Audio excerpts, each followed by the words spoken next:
저는 오늘 여러분과 함께 통합의 대중신학자 C.S. 루이스라고 하는 제목, 소제목으로 보시면 그의 평전과 사자와 마녀와 옷장을 중심으로 한번 생각해 보고자 합니다. 기본적으로 왜 그럼 통합의 경건과 신학인가? 그리고 통합의 경건과 신학의 어떤 시대적인 요청은 무엇인가? 잠시 생각해 보면 현대 한국의 신학과 지성의 어떤 생태계를 보면 세 가지 특징을 볼 수 있습니다. 하나는 어떤 파편성, 지나친 분과 연구로 인해서 종합적인 어떤 관점과 통찰을 유지하기 어렵다라고 하는 것이죠. 두 번째는 어떤 성찰의 어떤 표피성 또는 공리적인 어떤 그 학문성. OECD 국가에 우리가 들어가 있지만 지나친 어떤 경제적이고 공리적인 학문성을 우리가 보이지 않는가. 쉽게 말하면 장사되는 데만 간다는 거죠. 학문이. 이런 학문적인 공리성에 대해서 그 두 패럼 내려오시면 그 마사 누스밤이라고 하는 학자는 그 심각하게 경고를 하고 있죠. 전 세계 교육의 어떤 도구화의 문제점을 제시하고 있습니다. 그 다음 패러를 보시면 그래서 이런 한국 교회는 신학적인 파편성과 깊이의 빈곤과 공리성으로 인해서 성경에 기초한 통합적인 경건과 신학의 어떤 빈곤의 위기에 있다고 할 수 있다라고 하는 것이죠. 이런 상황 가운데, 이런 위기 상황 가운데 제가 루이스에 관심 갖고 있는 것은 또 오늘 우리가 이렇게 발제한 것은 뭐냐? 루이스가 이러한 그 위기 상황 가운데 하나의 대안이 될 수 있다라고 하는 통합의 대중 신학자의 위치를 점하기 때문이라고 하는 것이죠. 현대 포스트모던과 포스트트루스라고 하는 시대에 그리고 문화의 시대라고 할 수 있는데 이 시대 때 말 그대로 통합의 어떤 그 경건이 필요하다는 것이죠. 그런 면에서 우리 루이스가 적절성을 보여준다라고 하는 것이죠. 그 다음 표를 보시면 거기에 중간 정도 보면 세 번째 줄 보시면 루이스의 이런 포스트모던 독자에게 유효성에 대해서 맥그레스 교수가 이미 효과적으로 제시한다고 언급을 했습니다. 그 줄에서 제일 마지막에 보시면 루이스의 매력은 무엇인가? 그의 지성과 감성의 어떤 종합, 나가서 이 복음주의의 핵심과 상상력의 종합을 보여주는 데 있다라고 얘기를 하고 있습니다. 인용문 다음에 보시면 루이스의 어떤 통합성, 이것을 또 하나 보여주는 좋은 단적인 예가 뭐냐면 자기의 그 친구인 오웬 바필드가 루이스의 특징을 삼중성을 이제 제시하는데 그게 뭐냐? 첫 번째는 논리성, 상상력, 종교성, 그렇죠? 그래서 철학성, 그 다음에 문학성, 결국 신학성을 보여준다라고 하는 것이죠.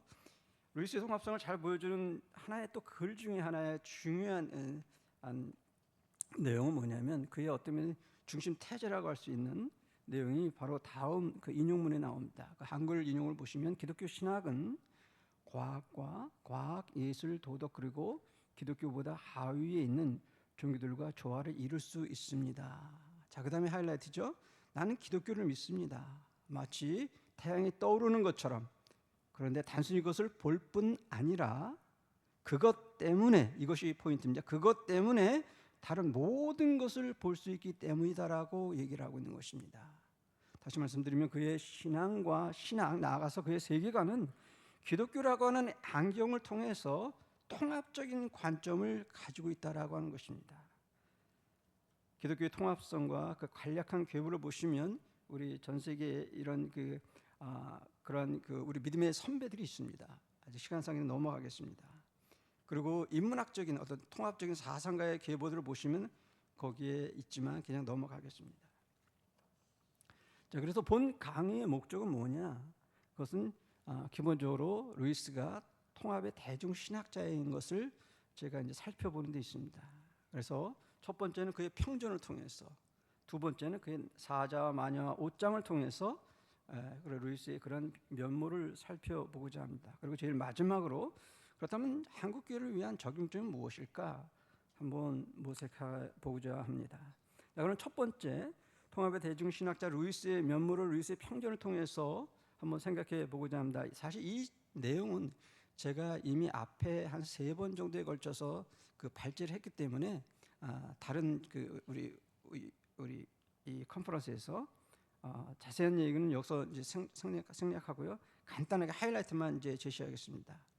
루이스는 50년이 된 지금도 루이스 현상이라고 할 정도로 루이스의 어떤 연구의 붐을 볼 수 있습니다. 물론 이것은 아마 영미 그 지역을 중심으로 얘기할 수 있는 것이죠. 그래서 소위 말해서 존 파이퍼나 팀 켈러, 그다음 조지 마스터나 케빈 베누저 같은 그런 개혁주의적인 어떤 그 복음주의 목회자나 신학자들이 루이스에 주목하고 있습니다.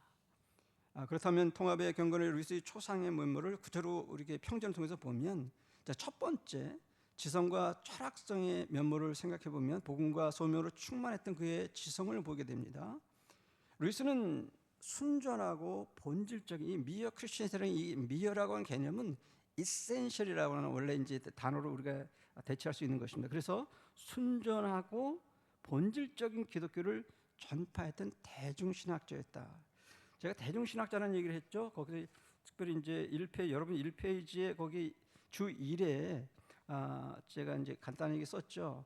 루이스 신학자라고 하는 개념에 대해서는 엄밀한 해석에 대해서 어느 정도 이제 논의가 될 수 있지만, 그러나 대중 신학사성에 대해서는 대부분 학자들이 동의하는 것으로 우리가 알 수 있습니다. 자, 그럼 다시 이제 본문으로 돌아보시면, 그래서 이런 그 대중 신학자의 면모를 가장 잘 보여준 건 역시 순전한 기독교라고 하는 책, 이걸 통해서 말 그대로 순전한 기독교, 그 본질의 기독교를 잘 보여주는 어떤 변증서이자 어떤 그의 대표작이라고 할 수 있습니다. 그다음 다음 그 패러를 넘어가시면, 그래서 평전에 나타난 그의 지성적인 측면을 간단하게 이제 요약해 보면, 첫 번째는 좋은 부모와 환경을 그가 만나게 되죠. 그리고 컥 패트릭과 같은 좋은 멘토를 만납니다. 평생의 멘토죠. 이것이 복이죠. 그래서 우리는 사실 만남의 중요성이 있는 것이죠. 그다음에 옥스퍼드 대학에서 성실한 어떤 지적인 연마를 통해서 탁월한 지성을 갖추게 되죠. 특별히 철학과 문학과 고전 문학을 통해서 어떤 탁월성을 이제 보게 됩니다. 흥미로운 것은 사실 옥스퍼드에 들어갔을 때 삼수를 하게 됩니다. 수학을 못해서. 요새 이제 한국에 수포자가 많다 그러는데, 사실 루이스를 보면서 좀 용기를 얻었으면 좋겠습니다. 무엇보다도 회심 이후엔 복음과 소명으로 충만한 지성을 보여주게 됩니다. 자, 두 번째 모습은 감성과 문학성, 특별히 복음적인 감성의 리더로서의 루이스를 보여주는데, 부정적인 영향도 있지만 긍정적인 영향을 우선적으로 보면 루이스의 감성에 가장 영향을 주었던 긍정적인 영향은 무엇이냐? 말씀드린 대로 부모님의 어떤 영향이죠. 두 번째는 조지 맥도날드 목사님이 어떤 판타시스라고 하는 책을 통해서 그가 전에 경험하지 못한 어떤 새로운 어떤 영적인 경험을 경험하는 거예요. 이때 교회를 다니기 전인데요. 그래서 소위 말해서 상상력의 세례를 경험합니다. 그렇죠? Baptism of Imagination. 그리고 최고의 멘토라고 할 수 있는 컥 패트릭과의 만남을 통해서 어떤 감성, 사실 컥 패트릭과는 감성과 지성의 어떤 양면성을 이제 배우게 되죠. 그리고 톨킨과의 만남과 신화에 대한 그 평생의 애정을 그가 갖게 되고요. 두 여인 무어 부인과 조이 그레셴과의 결혼을 통해서, 이런 만남을 통해서 그의 어떤 그 감성이 성숙해지는 것을 경험하게 됩니다. 그래서 루이스는 평생의 관심사 중에 하나가 신화에 대한 열정이었어요. 특별히 이제 옥스퍼드 시기에 톨킨과의 우정을 통해서 이 신화에 대한 어떤 기독교적인 중요성, 나가서 참 기독교는 무엇이냐, 어떻게 보면 신화가 실현이 된 그런 기독교다라고 그렇게 이제 신화에 대해서 재해석하고 재발견하게 됩니다. 그리고 결국 그가 이제 기독교에 귀하게 되는 것이죠. 자, 그리고 세 번째 관점은 결국 그의 어떤 영적인 면, 경건의 측면입니다. 소명이는 통합과 균형의 어떤 삼색 어떤 경건의 리더의 모습을 보게 되는 거죠. 자, 회심과 경건의 측면에 대해서 기본적으로 기독교에서 어린 시절에 부정적인 태도를 가졌어요. 그럼에도 불구하고 말씀드린 대로 16살 때 영적 각성의 출발점이 될 수 있는 조지 맥도날드 목사님의 어떤 판타시라는 책이에요. 그래서 좋은 책의 중요성을 우리가 보게 되는 거죠. 그래서 사실 어거스틴도 그렇고 많은 사람들이 사실 그리스도에게 회심하기 전에 좋은 책을 통해서 쉽게 말하면 그렇게 회심의 경험을 지적 경험을 하게 되죠. 루이스의 회심에 대한 두 가지를 볼 수 있는데, 첫 번째는 단순한 유신론의 회심입니다. 30세 때 나는 굴복하고 하나님이 하나님인 것을 인정하고 무릎을 꿇고 기도했다. 분명 그날 밤 잉글랜드에서 가장 저항하는 회심자였다고 그는 그렇게 고백합니다. 그러나 이것은 단순한 하나님의 존재에 대해 인정하는 단순한 유신론적인 회심이었고, 그 다음에 33세 때 동물원 가는 중에 회심을 하게 됐죠. 그래서 출발 때에는 예수 그리스도가 하나님의 아들이라는 사실을 믿지 않았는데 도착해서는 믿게 된 거예요. 놀란 거죠. 그러나 흥미로운 것은 이것은 진정으로 예수를 영접했던 참된 기독교 회심이라고 하는 사건이죠. 왜 이게 가능했을까라고 하는 것이죠. 그러나 이 비하인드 스토리에는 누가 있었냐? 좋은 경건한 친구들과의 만남을 통해서 결국은 결정적으로 하나님 앞에 나오는 그런 은혜를 경험하게 됩니다. 그 톨킨과 다이슨과의 내용은 그냥 넘어가겠습니다. 그 다음 패러를 보시면 이처럼 루이스의 통합적인 경건의 측면을 정리해 보면, 루이스는 몇 년간에 걸쳐서 여러 문학과 철학서적 그리고 다이머 같은 작품, 무엇보다 결정적으로 경건한 친구들과의 만남을 통해서 결국은 첫 번째는 모더닝 칼리지에서, 두 번째는 동물원 가는 중에서 결정적으로 그리스도를 영접하는 그런 은혜를 경험하게 됩니다. 그리고 나서 결국은 그는 그리스도를 인격적으로 믿은 후에 점차 자신이 소명을 깨닫게 되는 것이죠. 그래서 그는 기독교의 전도자로서 기독교 소설가와 그다음 대중 신학자가 되기 시작하게 됩니다. 물론 당시에 이제 옥스퍼드의 친구들의 어떤 쉽게 말하면 질시와 이런 어떻게 왕따를 경험하면서 말이죠. 자, 두 패러로 내려가시면 이상을 요약해 보면, 평전을 통해서 본 루이스의 모습은 소위 말해서 부조화의 지성과 감성의 모습을 보여주죠. 그러나 회심 사건과 경건이 깊어짐을 통해서 그가 점차 이런 것들이 어떤 조화, 나아가서 어떤 영성과의 조화, 이런 모습을 그가 보여주는 그러한 통합의 기독교 리더의 모습을 보여주고 있습니다. 자, 그렇다면 오늘 제 발제에 어떻게 보면 하이라이트라고 할 수 있는 루이스의 두 번째 섹션으로 루이스 통합적 경건의 최고봉이라고 할 수 있는 나냐 연대기의 특별히 사냐 마녀와 옷장을 중심으로서 한번 생각해 보고자 합니다. 말씀드린 대로 루이스는 회심 이후에 통합적인 기독교를 보여주는 작품들을 1년의 작품을 이제 발표했죠. 그러나 이 중에서 제 생각에는 가장 통합적인 그리고 삼중적인 이런 특징을 가장 잘 드러난 작품이 무엇일까? 여러 가지 이제 학자들마다 견해가 다 다를 수 있지만 저는 개인적으로 나니아가 아니겠는가라고 생각합니다. 왜냐하면 이 작품은 일반 대중이 접근하기 쉬운 문체와 내용입니다. 그 주 21법은 제가 디테일하게 썼습니다. 다른 작품들은 굉장히 좀 어렵습니다. 비교적. 그리고 특별히 톨킨과의 작품을 보면 그 톨킨 작품은 굉장히 중의적이라 이해하기가 쉽지는 않습니다. 사실. 그러나 이 작품은 쉬운 문체, 쉬운 내용을 이제 썼고요. 루이스 특유의 어떤 일상성, 상상력, 그다음 초월성, 나아가서 이런 삼중성과 통합성의 어떤 특징을 가장 잘 보여준 그런 작품이 아닌가라고 얘기할 수 있습니다. 자, 그렇다면 구체적으로 나니아와 사자 독해를 위한 개관을 보시면, 기본적으로 우리가 나니아나 어린이 문학 독해를 위해서 몇 가지 오해와 주의점이 있는데, 첫 번째 이렇게 생각합니다. 어린이 문학에서 무슨 선한 것이 나겠느냐라고 하는 것이 우리 기본적인 전제입니다. 기본적인 생각입니다. 기본적인 편견입니다. 우리는 이것을 넘어서야 된다는 것이죠. 두 번째는 세계 문학에서 어린이 문학과 신화의 중요성에 대해서 우리는 재인식해야 된다라고 하는 것이죠. 세계 문학에서 사실 이 어린이 문학과 신학은 굉장히 중요한 것으로 이게 부각되고 있는데 우리는 그걸 지금 놓친 것이죠. 세 번째, 현대 포스트모던 시대의 문화와 상상력의 가치가 증대됨에 따라서 사실 이 한국 교회와 성도들도 이제는 어떤 문학성의 표면적 구조와 함께 나가서 그 심층 구조라고 할 수 있는 어떤 철학성과 신학성의 어떤 삼중성을 읽어낼 수 있어야 된다라고 하는 것이 제 관점인 것입니다. 자, 그다음에 이제 4번, 5번 넘어가고요. 왜 그러면 왜 나니아인가? 저술의 동기와 목적은 무엇인가? 여러 가지 얘기할 수 있지만 그 첫 번째 패러그래프의 제일 마지막에 보시면 표면적인 이유는 좋은 이야기를 쓰는 것이죠. 그렇죠? 재미있는 이야기.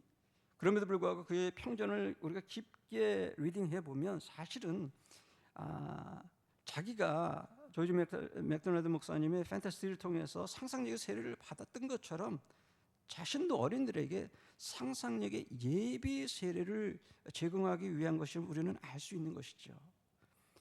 제가 시카고 살 때 제 옆집에 힌두교 교도의 그 자녀들이 2명 있었어요. 아들, 딸이 있었어요.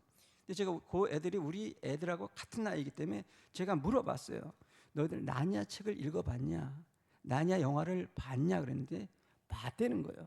제가 그 집에 가봤거든요. 힌두교들은 다신을 믿잖아요, 그렇죠? 그러니까 거기에 이렇게 불상 같은 게 있어요, 집에요. 그리고 거기서 예배도 드리고 그러는 것 같아요.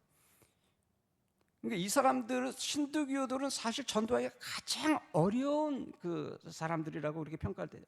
근데 이 어린 애들은 뭐예요? 이미 나니아 책을 읽었고 영화를 봤던 거예요. 그럼 뭐겠어요? 목사나 저 같은 목사나 그다음 선교사님들이 못하는 일을 누가 했어요? 이미 루이스가 쉽게 말하면 예비 세례를 던진 거라고 하는 것이죠. 바로 그 루이스의 어떤 가치를 얘기할 수 있습니다. 자, 나니아의 독법과 감상법 중에서 다 넘어가고요. 자, 두 번째 거 보시죠. 문학의 즐거움을 옹호했다는 거죠. 무슨 얘기냐?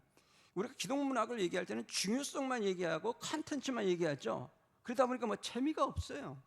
근데 루이스는 문학은 즐거움과 오락성을 무시해서는 안 된다라고 하는 이 고전적인 이런 어떤 그 문학 전통이 있거든요. 좋은 문학이 뭐냐? 두 가지요. 아까도 오 교수님 말씀하셨지만 도덕성과 오락성, to teach and delight이라고 하는 이 고전적인 개념이 있어요. 이것을 제공해야 된다는 거죠. 이게 두 가지가 같이 있어야 된다는 거예요. 그래서 특별히 오락성을 그는 옹호했다라고 하는 것입니다. 자, 그 다음에 넘어가서요. 그 나니아 독해의 3가지 순서 있는데 첫 번째 저작 순서가 있습니다. 두 번째는 출간 순서가 있고 그다음에 내적인 연대 순이 있어요. 그런 식으로 읽을 수 있다는 것이죠.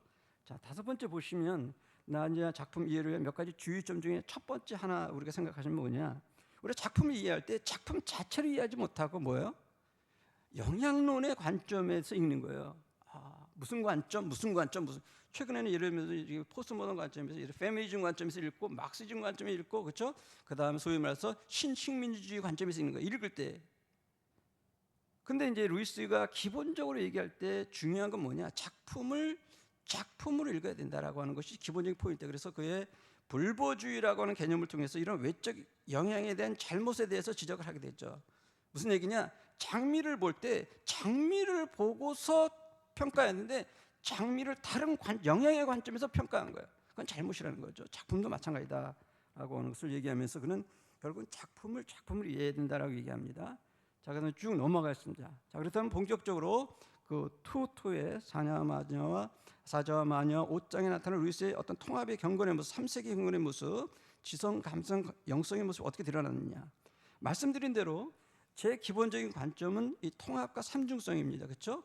문학성, 그 다음에 이런 철학성, 그 다음에 신학성이 3가지가 같이 있을 때야 비로소 이것이 온전하게 리딩할 수 있다는 거죠. 왜 그러냐면 자 보세요. 거기 세 번째 줄 보시면 신비평이라고 하는 소위 말해서 이제 영문학이나 문학을 읽을 때 가장 중요하게 이제 언급되는 이게 신비평의 작품 리딩 방법이에요.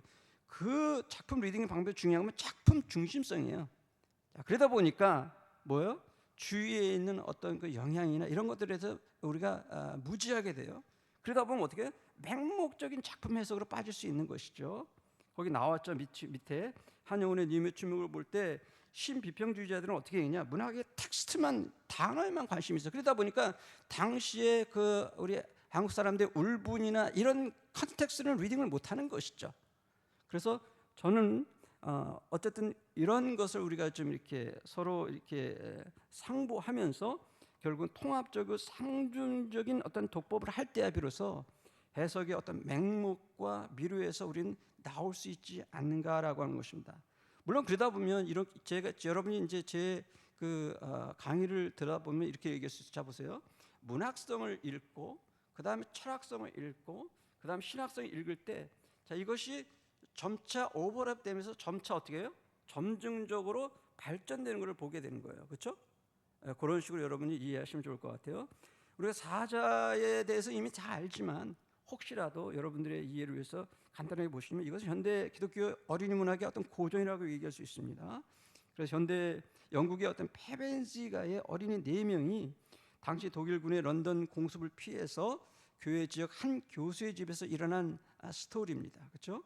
그래서 숨바꼭질을 하다가 옷장을 통해서 나니아 세계를 이제 발견하게 되고 이 세계에서 악령인 하얀 마녀 화이트 위치를 이제 만나게 되고 이 화이트 위치의 통치로 이 세계는 만년 겨울이 되고 이때 이제 어린이 중에 한 명이 이 에드몬드가 마녀를 만나게 되고 마녀의 그 터키 과자 아까 우리가 먹었죠. 그 터키시 딜라이트의 그 유혹으로 아슬란을 결국은 반역하게 되고 그래서 아슬란은 이것 때문에 뭐야? 기쁜 마법 아까 우리가 영화 잠시 봤지만 기쁜 마법 이 딥 매직에 따라서 결국은 죽게 됩니다. 그리고 더 깊은 마법 이것이 이제 하이라이트죠. 어떻게 보면 디퍼 매직에 따라서 아슬란이 부활하게 되고 이 아슬란의 도움으로 에드몬드가 회복되고 마녀 그의 일당을 이기고 궁극적으로 나니아가 회복되는 그런 스토리입니다. 자, 그렇다면 궁극적으로 이 작품을 통해서 나타냈던 첫 번째 독법, 감성과 문학적인 상상력의 측면은 무엇일까? 한번 생각해 보고자 합니다. 거기서 이런 문학적인 측면을 이해할 때 우리가 첫 번째 생각할 건 뭐냐? 루이스의 어떤 낭만주의적인 특징 네 요소예요. 첫 번째 뭐냐? 루이스는 매우 일상적인 언어를 사용했다는 거죠. 그래서 일상 언어의 조탁자라고 얘기할 수 있습니다. 그는 일상 언어, 청중의 언어, 주일학교 학생들한테는 주일학교 언어를 사용해야 되는 거죠. 어른들한테는 어른 언어를 사용해야 된다는 거죠. 그렇죠? 주일학교 애들한테 뭐 고상하게 뭐 플라톤 얘기할 수 없단 말이야. 애들이 지금 맨날 뭐 이제 똥 싸고 뭐 그러는 애들한테 그럼 똥 얘기를 해야 된다는 거죠. 주일학교 애들한테 그들의 언어를 사용하라는 거죠. 이것이 루이스가 우리에게 던진 중요한 통찰입니다. 두 번째는 낯설게 글쓰기라고 하는 개념이에요. 이것은 이제 비유적인 글쓰기 쓰는 거죠. 비유로 그림을 그린 거예요. 스토리를 할 때. 두 번째는 뭐냐? 어떤 포스모던 글쓰기인데 포스모던 글쓰기의 특징이 뭐냐면 관점의 파격입니다. 특별히 이거 스크루테이프 편지에서 우리가 보여줄 수 있죠. 하나님의 관점이 아니라 사탄의 관점에서 썼던 그 관점의 파격. 두 번째는 뭐냐? 포스모던의 특징이 뭐냐? 아까도 우리 원 교수님 말씀하셨지만 어떤 장르의 파격입니다. 이 장르가 전에는 예를 들어서 뭐 리얼리즘과 이 어떤 그 뭐죠? 이런 그 미스가 같이 따로따로 있는데 요새는 뭐야? 그것이 얼버무려진 거예요. 이게 뭔지 모를 정도로 그렇죠? 예, 그렇게 아까 이제 그 인문학적인 통합의 어떤 그 계보 중에서 그 포스모던 그 사상가들을 얘기할 때 예를 들어서 데리다 이거를 보면 이게 사회학인지 철학인지 신학인지 모르는 그런 내용을 봅니다. 왜냐? 통합적으로 그걸 쉽게 얼버무려 쓰기 때문에 그래요. 그게 바로 루이스에게 보여주는 하나의 그런 그 특징을 보여준다는 거죠. 그러고 나서 그다음에 어떤 통합적인 특징도 보여준다. 그래서 이 나니아라고 하는 이 작품은 매우 포스모던적인 어떤 소설성을 보여주고 소위 말해서 리얼리즘과 마법의 세계가 공존하는 일종의 나니아적인 마술적인 리얼리즘을 이제 보여준다고 그렇게 평가를 하고 있습니다. 자, 세 번째는 초월성이에요. 루이스가 평생 동안 그가 추구했던 기쁨과 갈망이라는 주제가 있습니다. 근데 이것이 어디서 잘 드러나느냐? 결국 아슬란이라는 존재예요. 그렇다면 이 아슬란이라는 존재는 바로 루이스가 평생 추구했던 기쁨과 갈망, 거룩과 초월성의 절정이고 기독교 복음의 핵심인 그리스도를 상징한다고 얘기할 수 있는 것이죠. 네 번째는 통합성이에요. 지성과 감성과 어떤 영성의 어떤 조화를 여기서 이제 보여주고 있다라고 하는 것입니다. 자, 그것이 첫 번째 이제 낭만주의적인 어떤 특징이 문학성을 이해할 때 첫 번째 키고요. 두 번째는 상상력은 상상력인데 세례받은 상상력이라고 하는 개념이죠. 루이스가 다른 사람과 다르게. 세 번째는 신화를 다시 읽는 작업인 것이죠. 그런 신화를 통해서 기독교의 어떤 문학과 상상력을 어떤 제시하고 있는 것이죠. 그 신화가 사실이 되었다는 이 유명한 에세이를 통해서 그는 볼드체에 있는 것처럼 이렇게 얘기합니다. 위대한 신화를 즐기는 가운데 우리는 추상으로만 이해했던 것들을 구체적인 대상으로 체험하는 상태에 가장 가까이 다가갑니다. 여러분은 아는 것이 아니라 맛보고 있다라고. 무슨 말이에요? 신화를 통해서 이제는 단순히 추상적인 이해가 아니라 그걸 넘어서 체험하고 맛본다라고 하는 거예요. 그래서 이것이 신화의 가치, 난야의 가치를 얘기하고 있습니다. 그리고 결국 요정 스토리를 옹호합니다. 오히려 현실주의 문학보다, 현대 우리가 친근한 현실주의 문학보다 요정 이야기가 더 중요하다고 그런 주장하면서 자세한 얘기는 여러분이 이제 그 원고를 보시면 되겠습니다. 자, 그렇다면 구체적으로 이 사자에 나타나는 몇 가지 문학적인 특징이 뭐냐 한번 간단하게 제가 보겠습니다. 첫 번째는 문지방 주제입니다. 이것은 본서와 나니아의 핵심 주제 중에 하나인데, 문들을 이어주는 문지방의 주제인데요. 결국은 다른 어떤 작가에서도 이런 특징이 잘 드러납니다. 두 세계를 이어준 하나의 링크나 다리와 같은. 그래서 이 문지방 주제를 통해서 본서의 사자에서도 매우 중요한 상상력의 역할을 하는 것이죠. 그래서 주인공들이 이 옷장을 통해서, 옷장이라고 하는 문지방을 통해서, 그렇죠? 이 이상한 나라에 들어가게 되는 것이죠.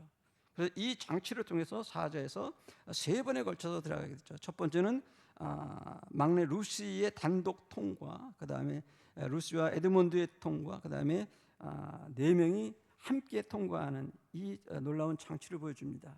두 번째는 루시와 어린이들을 묘사하는 장면이 나오죠. 왜 어린이인가? 그리고 왜 루시인가라고 하는 것이죠.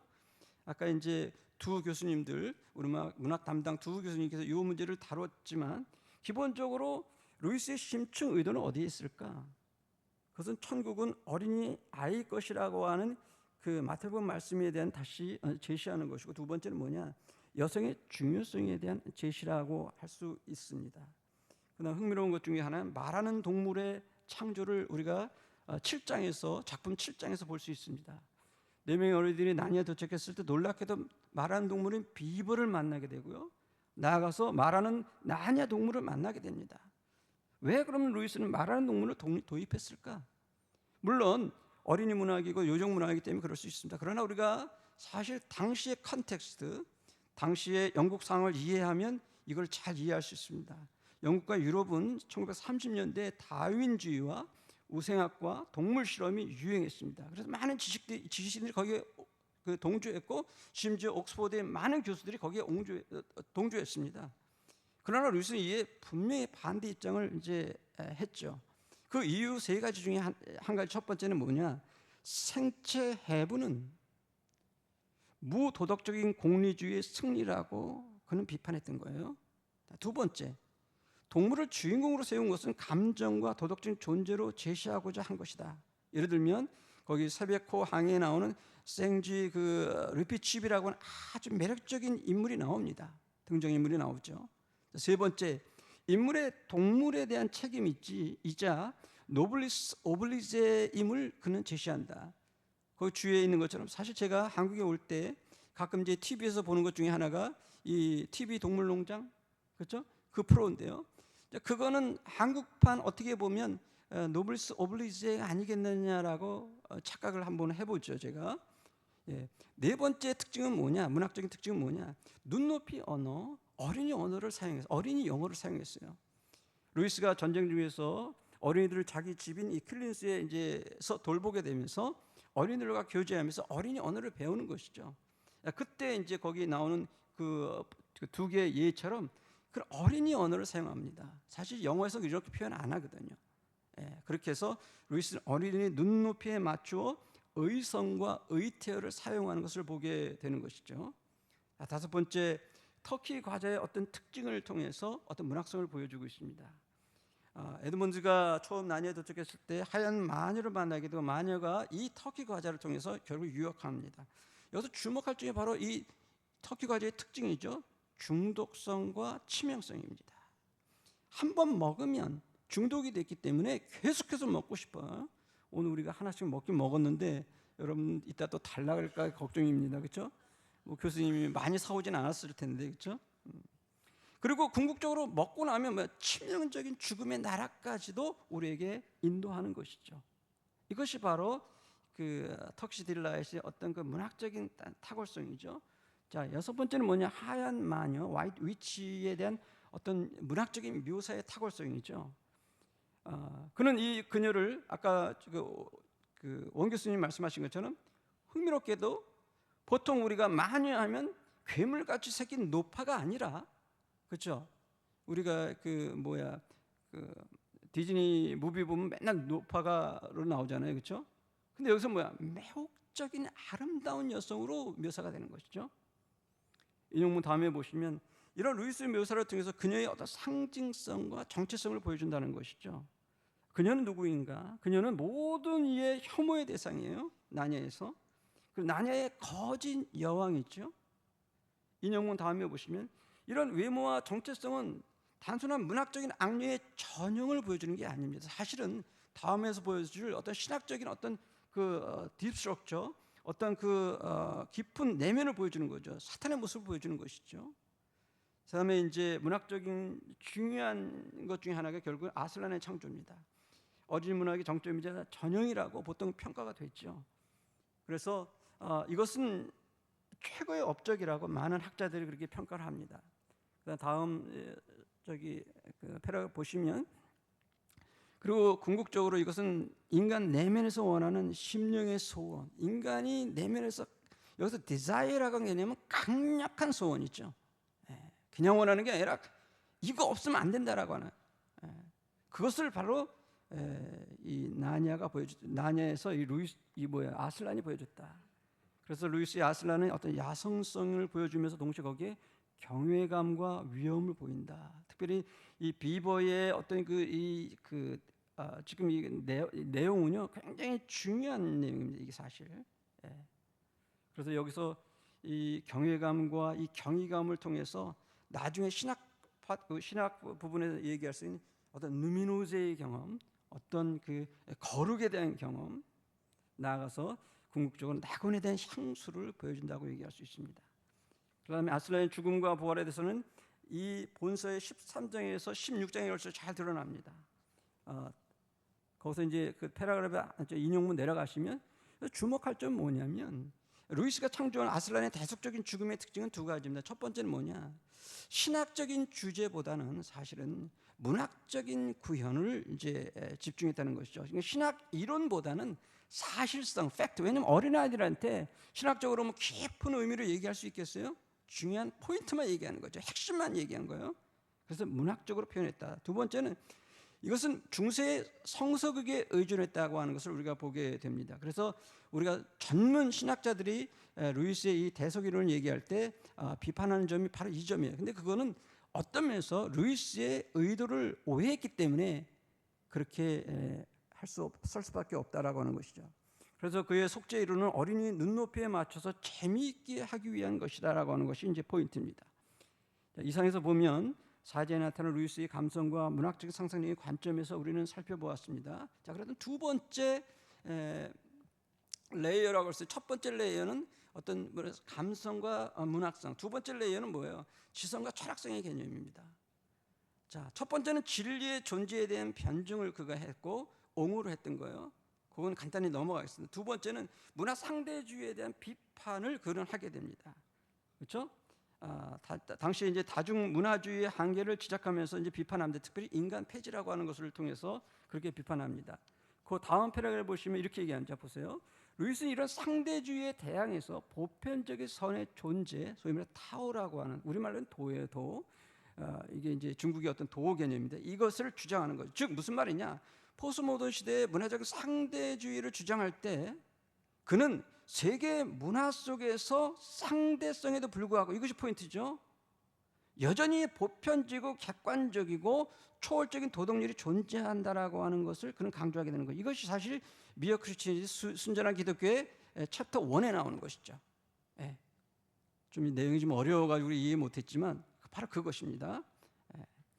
그리고 나서 그리스도에 대해서 논리적인 표현을 그가 보여주게 되고요.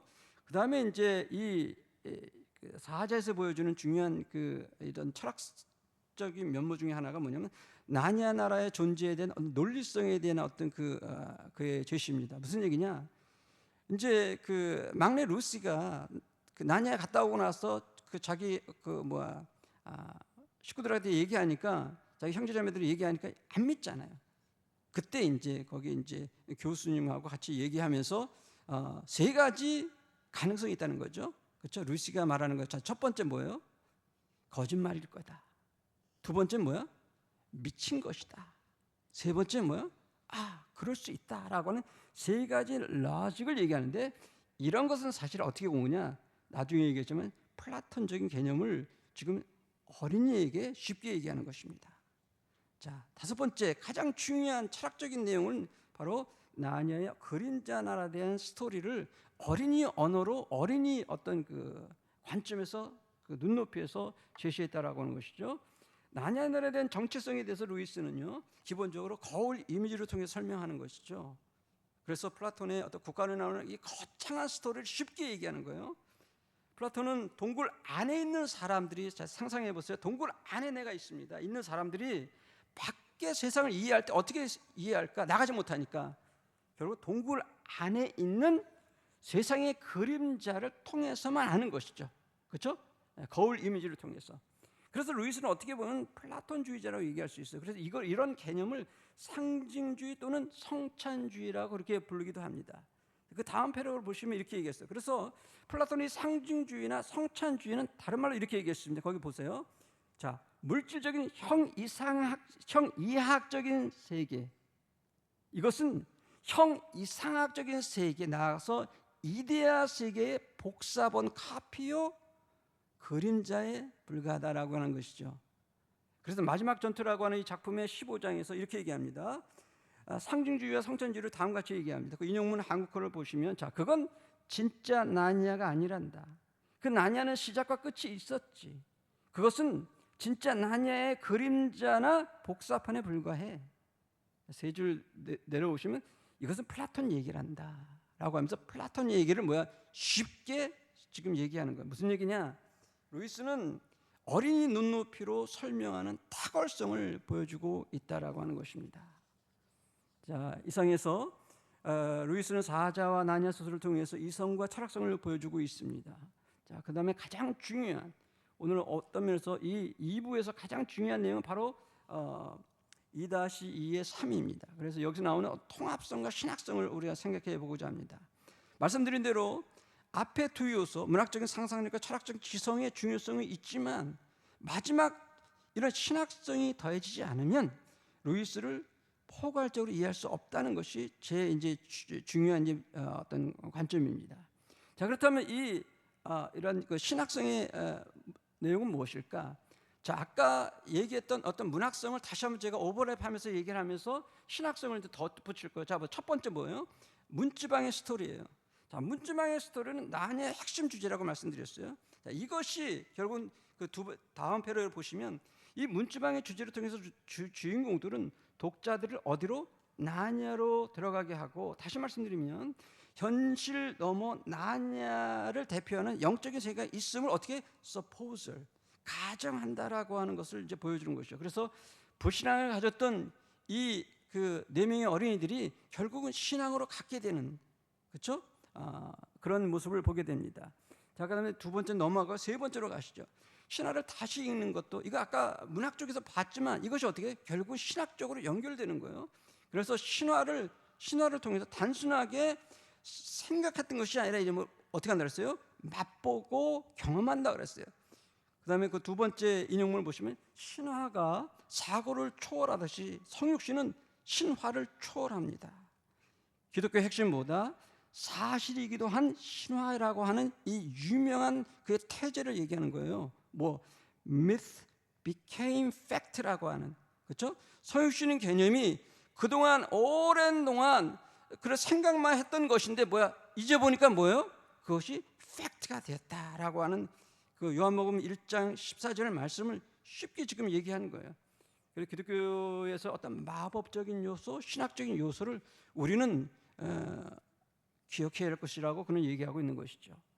자, 그다음에 네 번째, 이 루이스는 이 신화를 통해서요, 결국 나니아를 통해서 이 기독교의 거대 주제라고 할, 이 그랜드 내러티브라고 할 수 있는 이 거대 주제를 이제 데리고 오는 거죠. 예를 들면 창조, 타락, 구속, 최종의 완성을 차용하는 것입니다. 여러분 텍스트를 잘 리딩해 보시면 이런 내용이 잘 드러나고 있죠. 그렇죠? 쉽게 드러나고 있어요. 예. 이런 점에서 나니아는 기독교의 큰 이야기를 상상력으로 다시 말하는 어떤 그러한 기법이라고 얘기할 수 있습니다. 아까 말씀드렸던 플라톤과 성찬주의를 얘기할 때 먼저는 어떤 문학적으로 보일 수 있죠, 그렇죠? 그러나 철학적으로 플라톤의 어떤 개념을 보이게 되고, 이런 철학적인 상징성 어디로 갑니까? 궁극적으로 신학적인 상징성, 그렇죠? 히브리서 9장 24절에 나오는 어떤 그 영적이고 천상적인 것은 뭐예요? 이런 가시적이고 그 다음에 지상적인 것에 어떤 그 원본인 것을 우리가 보게 되는 것이죠. 그런 어떤 삼중성의 개념을 우리가 보게 되는 것입니다. 자, 터키 과자에 대한 모습도 봅시다. 터키 과자의 중독성과 치명성을 얘기했습니다. 문학성에서. 자, 그러나 이것은 거기서만 머물지 않고 신학적인 관점에서 뭐예요? 죄의 문제, 나아가서 어떤 탐욕의 문제, 사단의 유혹의 문제를 우리에게 던진다라고 하는 것이죠. 그 다음에 7번째 뭐냐? 하얀 마녀의 어떤 매혹성과 그 본질. 아까 문학성에서 이 그 마녀의 어떤 아름다운 그 문학적인 어떤 장치를 우리가 보게 되었다고 얘기했습니다. 그러나 이제 더 중요한 건 이 마녀의 정체성에 대한 신학적인 어떤 적절성이죠. 그죠? 단순한 매혹적인 여성이 아니라 그의 심층 구조를 보면 영적이고 신학적인 그녀의 어떤 면모, 그녀의 정체성, 광명의 천사로서 가장한 사단의 모습을 우리는 보게 되는 거죠. 그러니까 문학성만 볼 때는 이 심층 구조를 읽을 수가 없는 것이죠. 그래서 8번째는 어떻게 보면 신학성에서 가장 중요한 개념이라고 할 수 있는 바로 이 삼일체 개념입니다. 물론 이제 이 나니아와 사자에서 삼일체 개념이 잘 드러난 건 아닙니다. 그 중에서 성령론에서는 뭐 한 부분이, 제가 이제 원고에 있는 것처럼 한 부분이 드러난다고 이제 학자는 얘기하고, 그러나 가장 잘 드러나는 건 결국 뭐냐? 기독론입니다. 그래서 루이스의 기독론은 학자들 기본적으로 얘기할 때 큰 그림은 디테일한 거는 우리가 뭐 여러 가지 할 수 있겠지만 큰 그림은 정통 기독교라고 기독론이라고 얘기할 수 있어요. 왜냐하면 그는 비록 아마추어 신학자라고 할지라도 그는 사도신경의 신조와 그다음 니케아 신조의 어떤 기독론을 온전히 제시했다라고 학자들이 얘기합니다. 그리고 루이스의 기독론의 특징을 첫 번째 것만 우리가 보면 먼저 구약의 예언의 실현, 나아가서 좀 더 포괄적으로 루이스는 이방 신화의 실현으로 얘기하죠. 그러니까 루이스는 신화에 대해서 긍정적인 가치를 주는 것이죠.